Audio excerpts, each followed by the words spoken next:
Cruise is launching himself off a mountain like Wile E. Coyote on an ACME motorcycle in Dead Reckoning Part 1. The most self-aware mission yet, big, bold, and built around set pieces that dare other action films to keep up. We're not just talking about Dead Reckoning, as we will also discuss The Final Reckoning, where Ethan Hunt faces his most formidable adversary yet, ChatGPT. Okay, I mean the entity. The Final Reckoning delivers high-octane action, emotional farewells, and a nostalgic nod to the franchise's roots. But do these two films stick the landing, or was the mission simply implausible?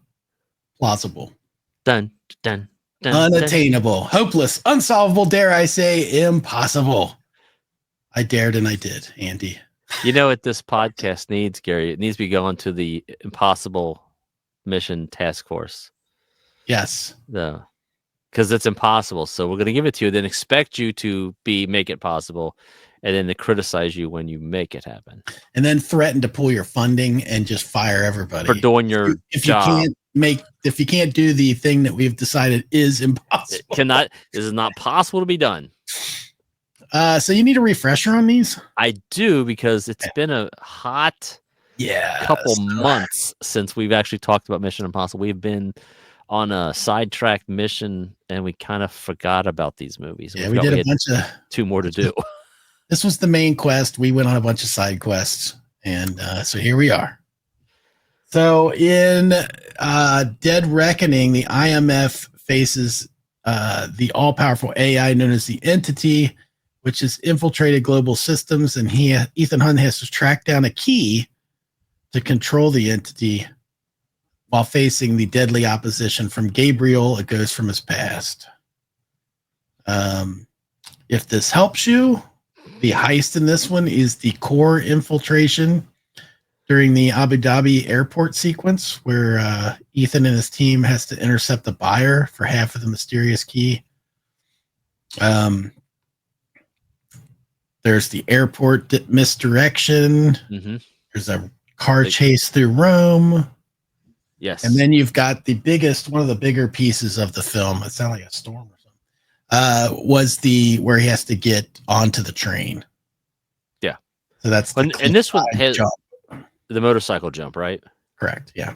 Which is I will say this. I remember watching the behind the scenes, and they showed the actual how they did this thing. And again, man, massive heads applause to Tom Cruise for doing these stunts. It is really astonishing what this guy does. Yeah. And I know he catches a lot of grief from people, and whatever. I'm a fan of Tom Cruise. I think he's as fantastic and dedicated to his craft as any actor out there could be. So that being said, this one, I'm looking at my notes. I remember I started a mask count on this one. Okay. I only got to 3. I can't recall if that's how many there were, or if it ended at 3.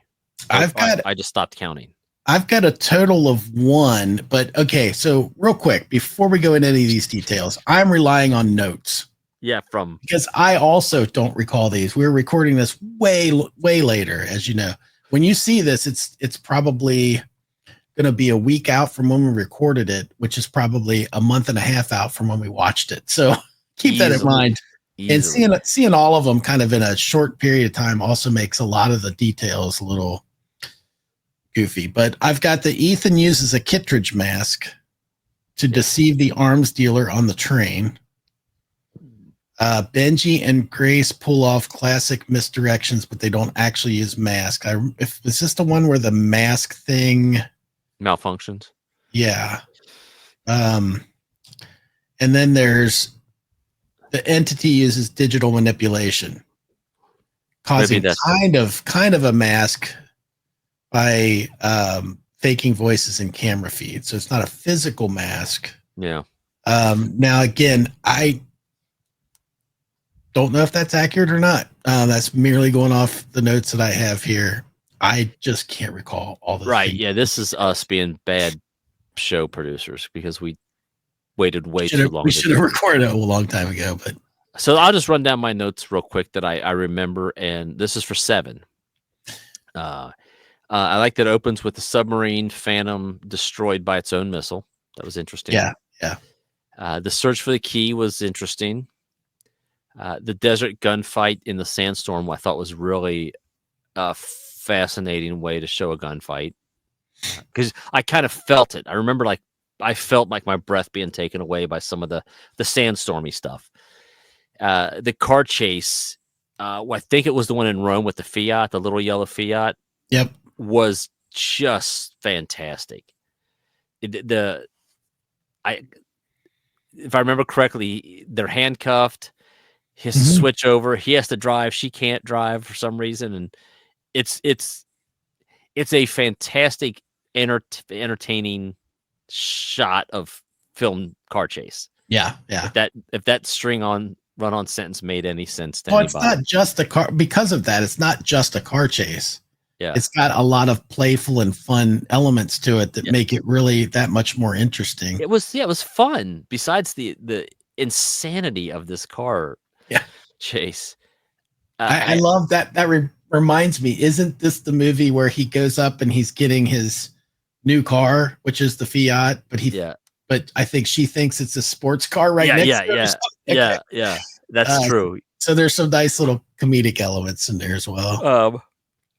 I wrote the entity to me got a little heady after a while. I was kind of like, okay, there's a lot going on here, and it's you're making that just a pure action film a little too heady for me.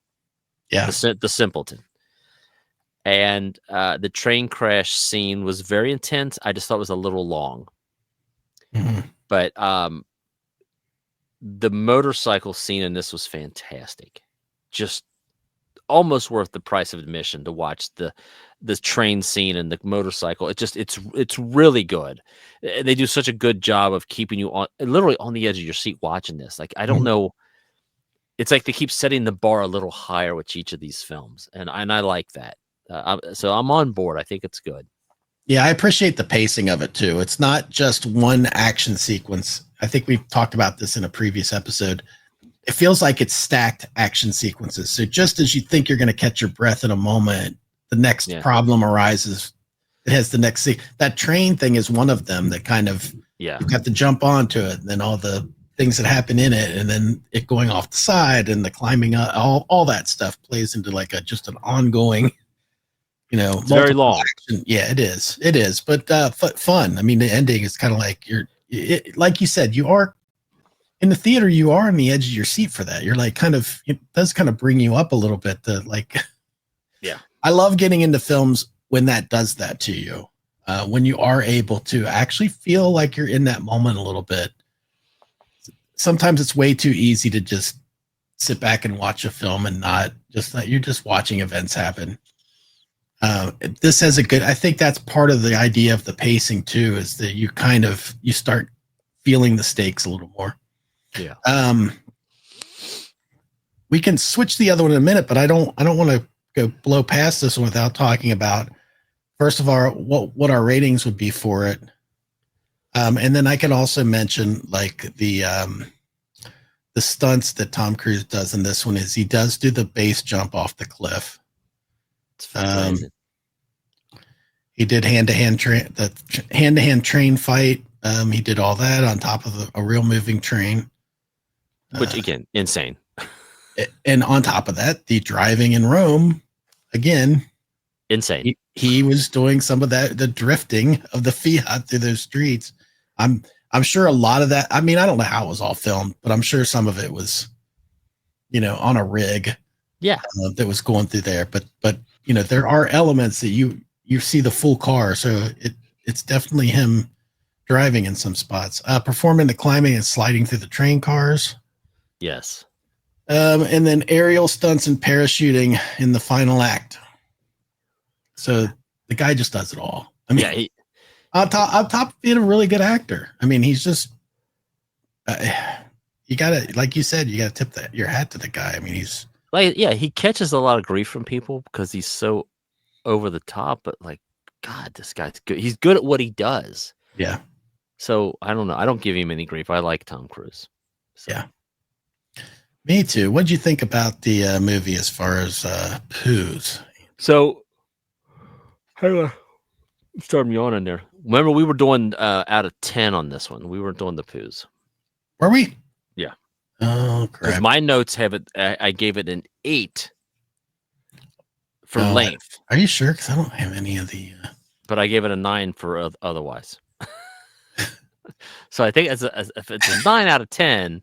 What's funny is I really don't think we did that. Because I have all TP numbers written down. Unless I put it. But what's funny about this? Like I could just go with what my rating would be using the math. Yeah, because like if you look at my notes, and I do find mine, like see, I have like this is for 6. I have 7 and 8, like where I rank them, and then this is 8 and 9. So that's how I was doing it. So I don't know, Gary. I don't watch the show back. I don't know what's going on. The producer doesn't give me the right notes. You fire and forget. I do. All right, so let's do this.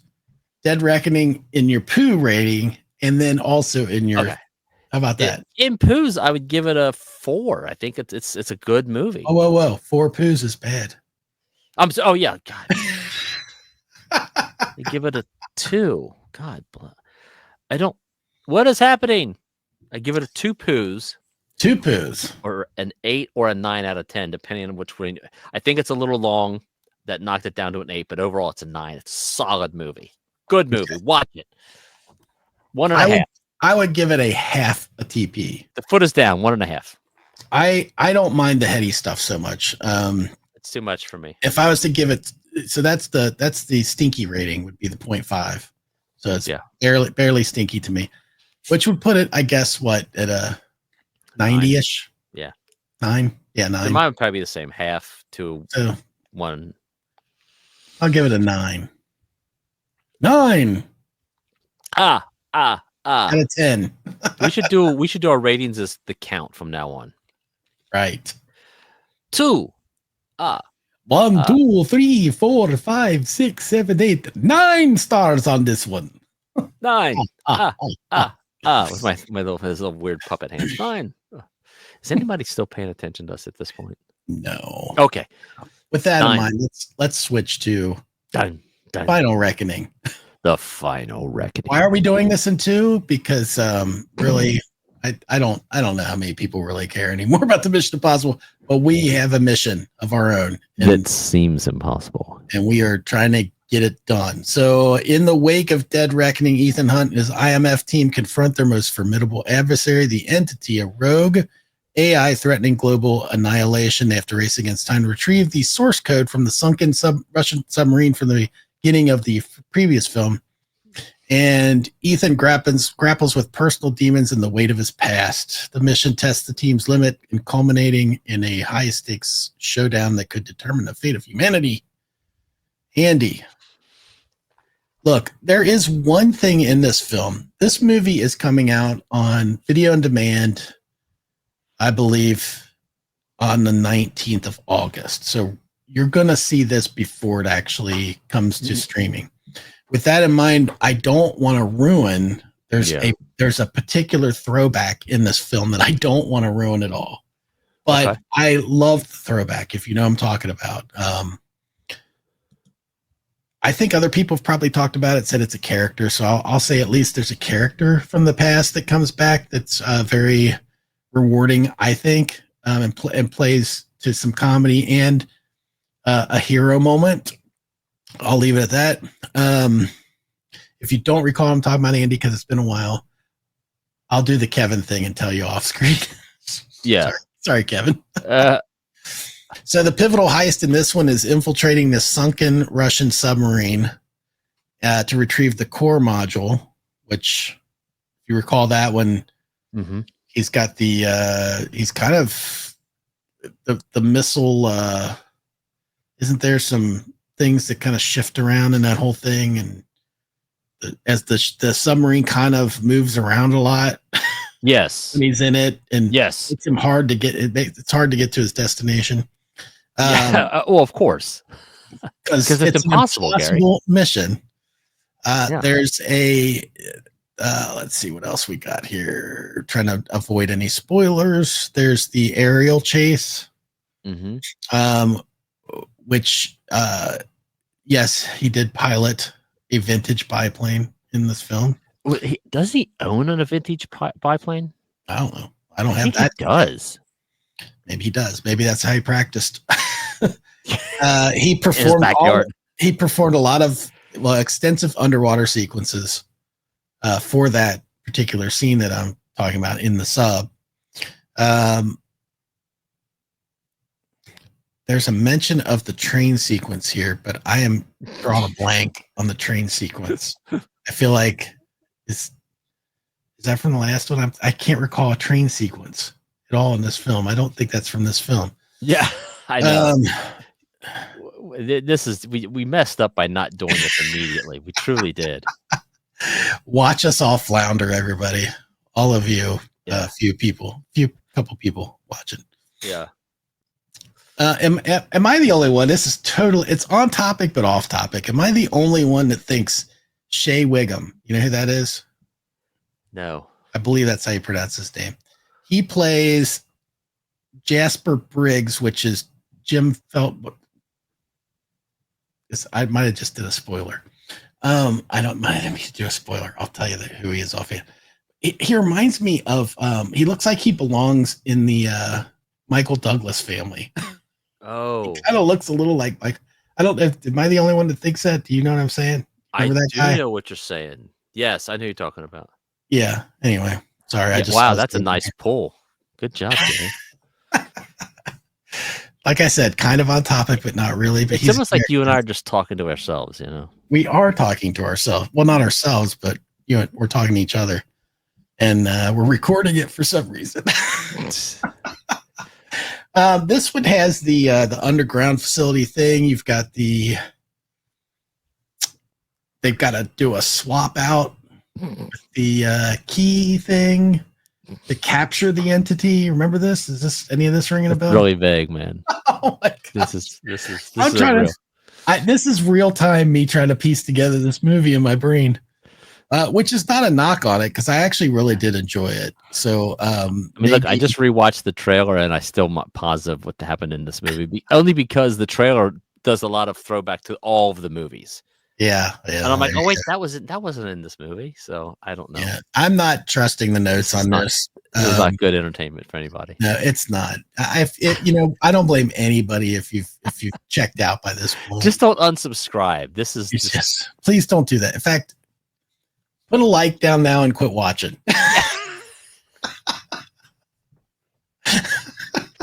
It won't get any better. And I think it sucks. I didn't write any notes down because I literally thought we were going to record it right after I'd seen it. Yeah. And I'm looking through all my little notepads. I'm like, I don't have anything right now. Yeah, life happens. But I will say, from my recollection of the film, because I give it a 9. I would give it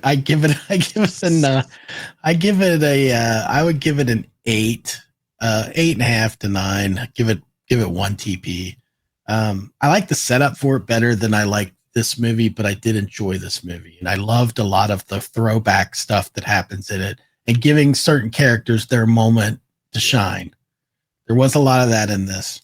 And I liked it for that, but it does, to me, it did have that feeling of we're just trying to complete this at this point. Yeah. We're just trying to wrap this up. Kind of throwing this one together. And so some of the sequences didn't quite feel as exciting as some of the other ones. However, I mean, that number is still high.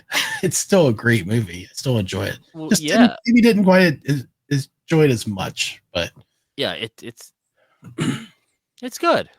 Yeah, and you should check it out on the 19th. There you go. Yeah, do it. Andy, what did you give it? I'm again, I give it like a 9 because I think it's a good movie, or a half a poo. They did a good job. These films are decent. I mean, they're all better than, what was it, 2 or 3, where they kind of took a little bit of a.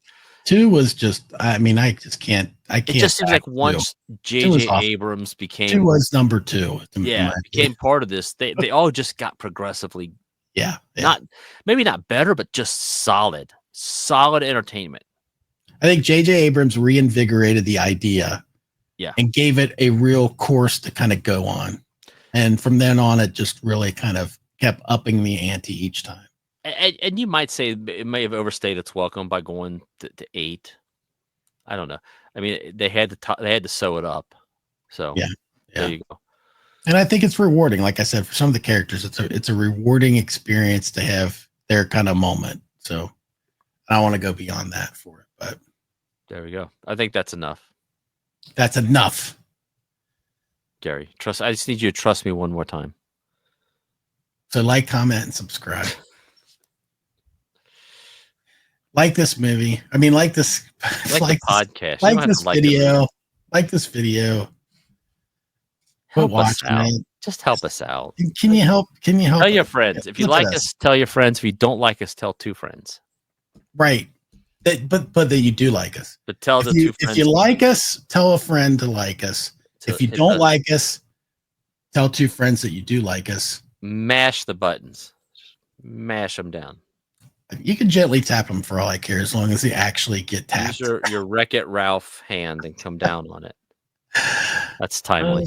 And we're running out of steam. Thanks, everybody. Hey, if you watch those films, why don't you let us know down in the comments what you thought about them. I know at least one person is actually interested in this and probably wants us to rank the movies. Or not. See ya. Say bye, Andy. # grapefruit.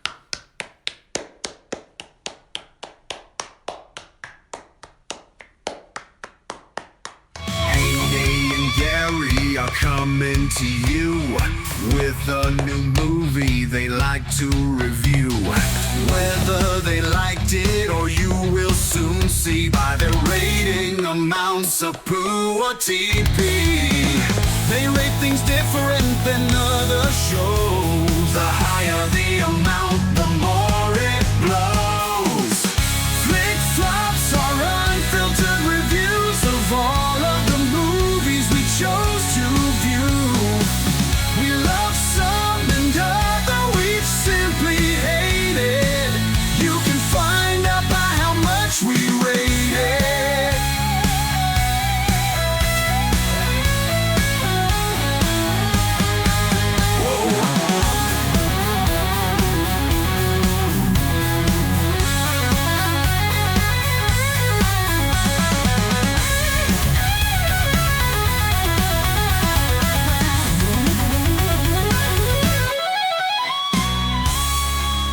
This has been a Touch of Madness production, brought to you by the creative minds at Tommy Twins Media.